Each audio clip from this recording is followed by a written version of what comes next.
Hola a todos, bienvenidos al canal. Hoy voy a hacer un vídeo extra esta semana. Voy a tratar un tema diferente. Voy a realizar un análisis literario del cuento La muralla china de Franz Kafka.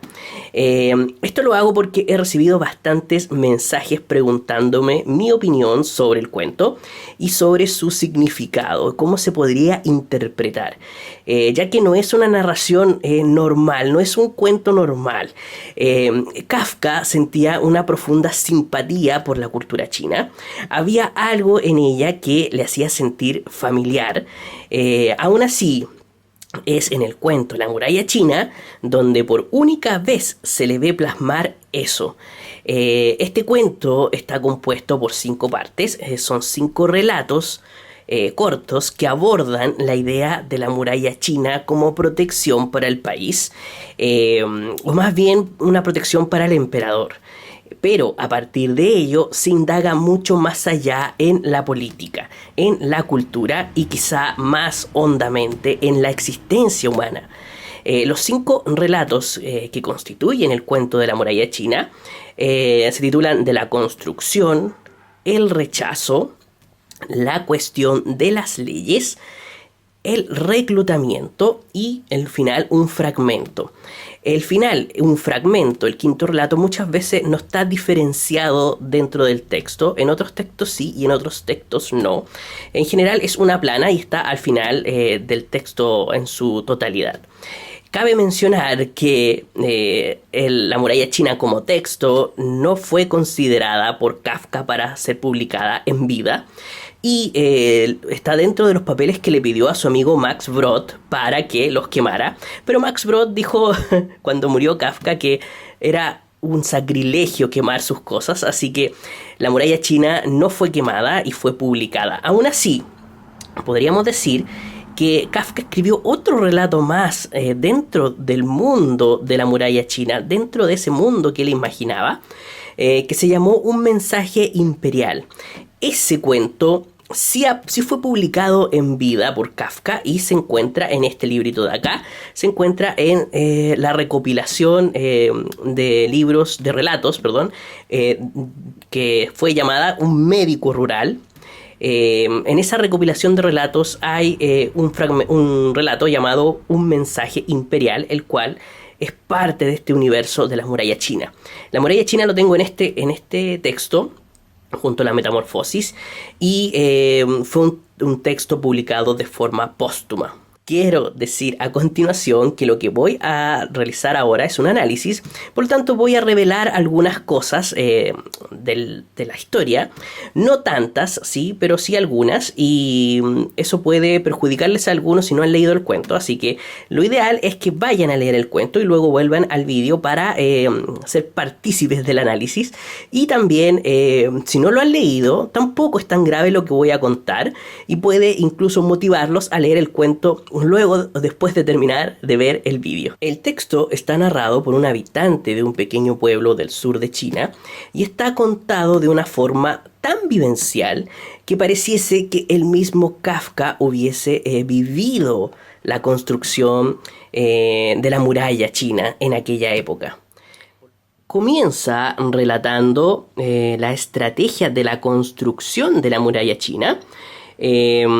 Aquí Kafka utiliza el recurso de lo absurdo para resaltar los aspectos que le interesaban. Si en la Metamorfosis sorprendía al lector con un hombre que despertaba convertido en un insecto, en la muralla china nos muestra una estrategia absurda de construcción, en donde solo se levantaban secciones de 1000 metros de la muralla, de forma discontinua, dejando grandes secciones abandonadas y sin conexión unas con otras. Por lo cual no ejercían el fin de la muralla, es decir, el fin de protección, ya que su finalidad era abarcar todo el perímetro del país para protegerlo de invasiones. Así aborda que el trabajo hecho por estos hombres era totalmente inútil.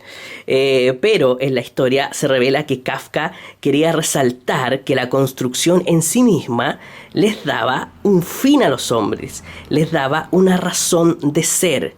Por lo mismo, no se les podía permitir como meta una extensión mayor a 1000 metros, porque eso requeriría una eternidad. Imagínense si la meta final fuese construir una muralla por todo el perímetro del país y que los hombres no alcanzaran a disfrutar el éxito de su término. Por lo mismo, a los 1000 metros ya era un premio para ellos, una motivación extra.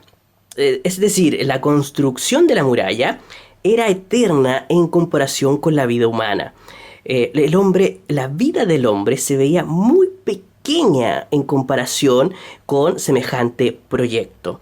Así surgen dos conceptos muy interesantes en el relato. El concepto de infinitud, al comparar la vida humana con el proyecto de la construcción de la muralla, y el de fragmentación, ya que la muralla está fragmentada en pequeños trozos de 1000 metros.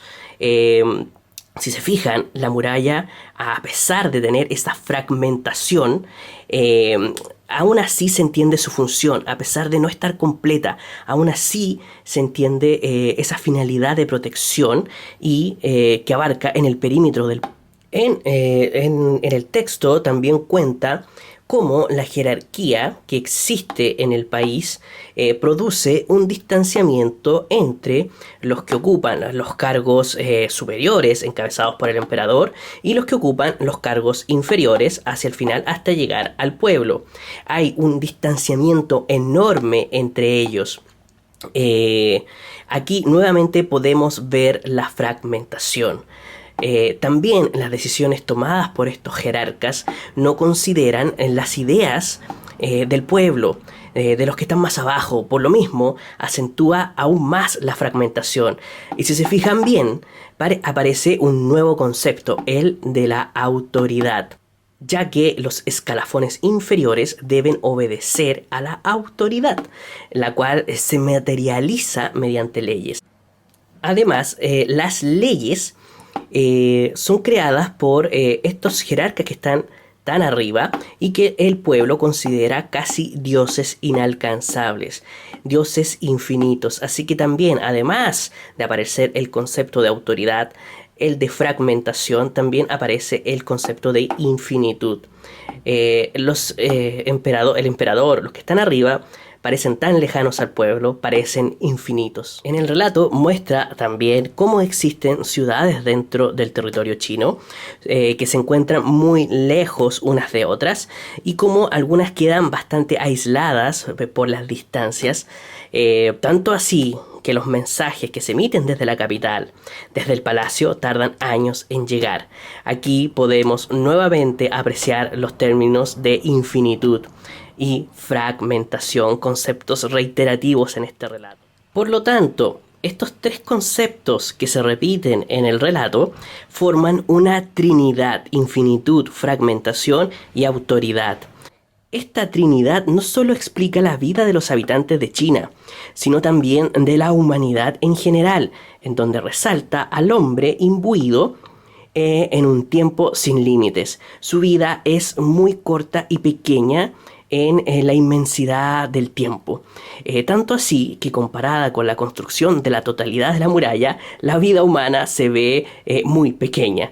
Y esta vida corta hay que darle sentido. Para ello está la autoridad. La autoridad que se manifiesta a través de la ley, como un precursor que activa al ser humano, que lo rige y le da un fin, aunque ese fin sea absurdo. La autoridad crea realidad. Ya hemos visto que en otros escritos de Kafka la ley es una temática tocada constantemente y que ofrece actividades absurdas y carentes de sentido a las personas, como por ejemplo en el libro El Proceso o como también en la novela El Castillo, dos textos de Kafka que se destacan por el especial tratamiento que le da el autor a la ley. Y finalmente el concepto de fragmentación completa esta trinidad conceptual que nos muestra el mundo en que habita el hombre, un mundo lleno de fisuras, de hendiduras, y todo tipo de brechas, y aún así entendemos el concepto a pesar de no estar completo. Se entiende que es una muralla a pesar de solo tener secciones, se entiende que es un país a pesar de las distancias de sus ciudades, y se entiende que es la ley a pesar de que se deciden por personas en escalafones superiores y no por la totalidad de la sociedad. Este concepto de fragmentación es muy importante en toda la obra de Kafka. Es reiterativo. Su misma obra es una fragmentación de un todo. Y por lo mismo, a pesar de no poder completar las piezas de ese todo, aún así se puede ver la imagen, es decir, lo eterno. Por lo que el hombre, a pesar de no poder completar todas sus tareas, aún así puede alcanzar la eternidad, la infinitud. Bueno, espero hayan podido disfrutar un poco este análisis bastante corto que hice del texto, del cuento de la muralla china de Kafka. Espero que les sirva para motivarlos a leer un poco más los cuentos de Kafka. Así que por ahora me despido y nos vemos en el vídeo del sábado.